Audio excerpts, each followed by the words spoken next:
আনুমানিক 1:30টা বা 1:15 বাজে 5 জন লোক আছে। ঢাকার ধামরাইয়ে বেড়াতে এসে এক নারী সংঘবদ্ধ ধর্ষণের শিকার হয়েছেন এমন অভিযোগ সামাজিক যোগাযোগ মাধ্যমে ছড়িয়ে পড়ে দেশ জুড়ে।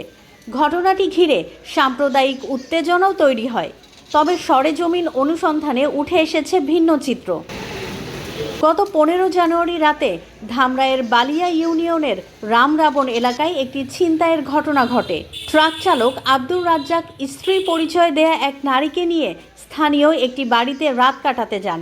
রাত 1:30টার দিকে কয়েকজন অজ্ঞাত ব্যক্তি ঘরে ঢুকে নগদ টাকা, মোবাইল ফোন ও স্বর্ণালংকার ছিনিয়ে নেয় এবং তাকে মারধর করে। ঘটনার পরদিনই ওই দম্পতি এলাকা ছেড়ে চলে যান। পরে সামাজিক যোগাযোগ মাধ্যম ও কিছু গণমাধ্যমে ঘটনাটি হিসেবে প্রচার পায়, যা নিয়ে বিভ্রান্তি ছড়ায়। তবে স্থানীয় বাসিন্দা ও জনপ্রতিনিধিরা জানান তাদের কাছে ধর্ষণের কোনো অভিযোগ আসেনি। রাত 12টার দিক দিয়ে আমরা আসছি, আইসা দেখি মারামারি শব্দ আইসা দেখি কাউরে পাই নাই, খালি হেরা বলতেছে যে কানের দুল নিছে আর গয়না গাটি নিছে, টাকা পয়সা নিছে, মোবাইল নিছে। পরে রাত 10টা দিতে বলে কেরাজন আইছিল, আয়া ডাক দিছে, দরজা খুলেন। খুলতে পরে কয় আপনারা কে? আর আবার ঘরে বাড়ি দুজনে বললো যে আমরা কৃষ্ণদার বন্ধু, মেহমান। পরে ঠিক আছে ঘুমান। আবার তারপরে বলে রাত পরে আবার 1টা-1:30টার দিক দিয়ে আইছে, কয় দরজা খোলেন। হ্যাঁ আবার বিশ্বাস করে দরজা খুলছে, কয় আপনারা কে? ওটা এইভাবে করে তাকে এরকম মার দৌড় কিল ঘুষি মারছে। আর বাড়ি আলে মানে হাত ধরে টাইনা করতে পারি রাই না, ওই আপনার স্বর্ণের জিনিস মিনিস, তার টাকা পয়সা, 2টা মোবাইল, ওই কানের দুল, নাক ফুল, মানে এগুলা গলা চেন, এগুলা নিয়ে গেছে। 12:30টার দিকে আমার কৃষ্ণ দাদা ডাক দিয়ে উঠাইছে, ওই বাড়িতে বলে চুরি হয়েছে। পরে আমরা এই তাড়াতাড়ি করে এই বাড়িতে আসছি। আসার পূর্বে দেখি মহিলারা কাঁদতেছে। বললাম যে ভাবি কি হয়েছে, কাঁদতেছেন কি আপনি? পরে মহিলা বললো ভাই আমার লগে 22-23 হাজার টাকা ছিল, ওখান থেকে আমরা 5-6 হাজার টাকা খরচ করছি। খরচ করার পূর্বে দেখা গেছে 17-18 হাজার টাকার মতো ছিল বর্ধিত। ওই টাকা দিয়ে নিছে, আমার 2টা এই কানের দুল নিছে, একটা নাক ফুল নিছে, আর দ্বিতীয়ত হলো একটা চেন নিছে। পরে আমি আপুরে জিজ্ঞেস করলাম যে আপু এগুলো কান্দের না, যাবার হচ্ছে আপনার মান সম্মান নিচ্ছে নাকি? কয় না ভাই আমার কোনো কিছু বলে নাই, কিন্তু আমার স্বামীকে 2টা মার দৌড় দিয়ে চলে গেছে। ঘটনার সঙ্গে সংশ্লিষ্ট ব্যক্তিদের বক্তব্যেও ছিনতাইয়ের কথাই উঠে এসেছে। পরে ফোনে যোগাযোগ করা হলে ভুক্তভোগী পরিচয় দেয়া ব্যক্তিরাও ধর্ষণের অভিযোগ অস্বীকার করেন। আমরা স্বামী স্ত্রী। আমার ওয়াইফ আসছিল রাজবাড়ি বেড়াইতে, জমিদার বাড়ি বালিয়াটি। ওইখানে ঘুরতে আসছিল। আমি আবার ওইখানে চাকরি করি, বুঝছেন? ওইখানে চাকরি করি। আমার ওয়াইফকে বললাম যে আসো, বেড়াইতে যায়নি, কারণ স্বামীর অনুমতি ছাড়া এক জায়গায় আসতে পারে না। আমি বলছি আসো, আসছে। আইসে আমি আবার লাঞ্চন্দ ডিউটি করছি, লাঞ্চন্দ ডিউটি করে আমি গাড়িটা আর একজনের কাছে দিয়ে আমি গেছি। যাওয়ার পরে সন্ধ্যা লেগে গেল। তা আমি কইলাম যে থাকতো নাকি, থাকার জায়গা আছে না? আমি বলছি দেখি থাকার জায়গা আছে নাকি। পরে ওই যে কৃষ্ণদা আমাদের সাথে কাজ করে, আমি ওনার ফোন দিই, ওনার সাথে দেখা হইলো আমার।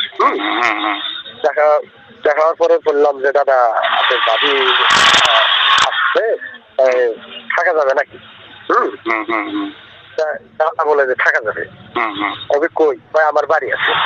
আপনার বাড়ি মনে করেন আমরা ওই কৃষ্ণর বাড়িতে থাকছি। হ্যাঁ, রাতে 10টা বাজে একটা ছেলে আসছিল, একটা ছেলে এসে বলতেছে ঘর খোলেন। তখন আপনার বাড়ি আমার বলতেছে যে দরজা খুলে দাও। আমরা তো চোরও ডাকাইতো না, দরজা খুলে দেওয়ার পরে বলতেছে যে এবারের লোক। তা আপনার ভাবি বলতেছে যে ভাই আমরা হলি মেহমান, এবারের লোক পাশের বাড়ি ওই কৃষ্ণ দাদার বাড়িতে গেছে ঘুমাইতে, আমাদের এই বাড়িতে রাইছে। তখন বললো যে ঠিক আছে শুয়ে থাকেন। আমরা শুইলাম।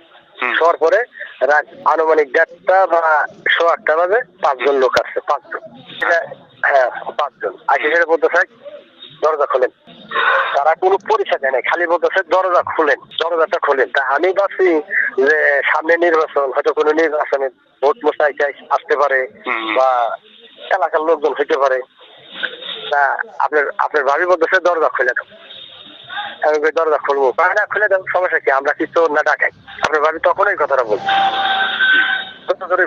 আমরা চোর না ডাকাই না, দরজা খুলে দেয়। পরে দরজা খুলে দেওয়ার পরে ওরা বাইরের লাইট অফ করে দিচ্ছে। ওই পাঁচজনে আপনাদের 4 জন ঘরের ভিতরে আসছে সেটা আপনার বাবিরে জিজ্ঞেস করছে তোর বাপের নাম কি, তোর আব্বুর নাম কি, আর তোর কি হয়, তা আমার আমার স্বামী। আমি আমার জিজ্ঞেস, আমি বলছি আমার ওয়াইফ।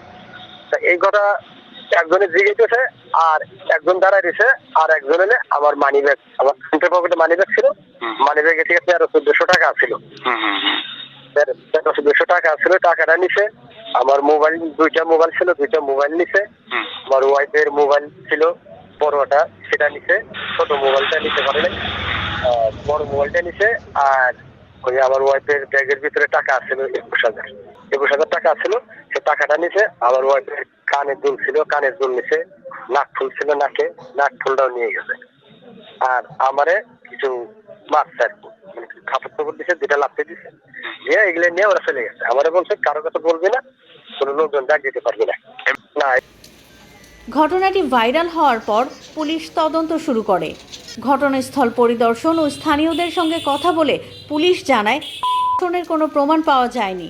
ছিনতাইয়ের ঘটনায় মামলা নেয়ার প্রস্তুতি চলছে। আমার থানায় হারাধন নামে কোনো সাব ইন্সপেক্টর নেই।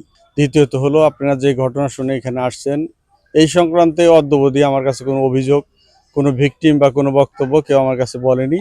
অভিযোগ সম্পর্কে আমি নিজেই শুনে, মিডিয়ার মাধ্যমে বা বিভিন্ন মাধ্যমে শুনে আমি ঘটনাস্থল পরিদর্শনে আসছি। ঘটনাস্থল পরিদর্শনে এসে এলাকার সব লোকজনের সাথে কথাবার্তা বললাম, জিজ্ঞাসাবাদ করলাম। মূলত যে ঘটনা, এই ঘটনা সংক্রান্তে যদি অভিযোগ দেয় সেটা আইনগত ব্যবস্থা নিব। তবে এই অবস্থায় এখান থেকে যে তথ্য পেয়েছি, সেই তথ্যের উপর ভিত্তিতে বলা যায় যে এখানে পালাক্রমে বা হিন্দু সম্প্রদায় কর্তৃক মুসলিম রমণী এরকম কোনো সত্যতা এরা কেউ বলতে পারে না। এই ক্ষেত্রে যারা এই ঘটনার শিকার হয়েছে তারা হয়তো আসলে এই ঘটনা জিজ্ঞাসাবাদ করে হয়তো তথ্য বের করা যাবে। তবে যেহেতু ঘটনা স্থানীয় লোকজন এখানে আছে, স্থানীয় লোকজনই একমাত্র তথ্য দিতে পারবে। তাদের কাছে জিজ্ঞাসাবাদে এই সংক্রান্তে কোনো বস্তুনিষ্ঠ সাক্ষ্য প্রমাণ পাওয়া যায়নি। এই ছিনতাইয়ের ঘটনা কিভাবে সংঘবদ্ধ ধর্ষণের গুজবে রূপ নিল তা নিয়ে প্রশ্ন উঠেছে।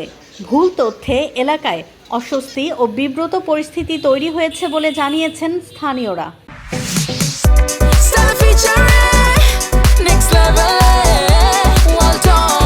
Side by side, free.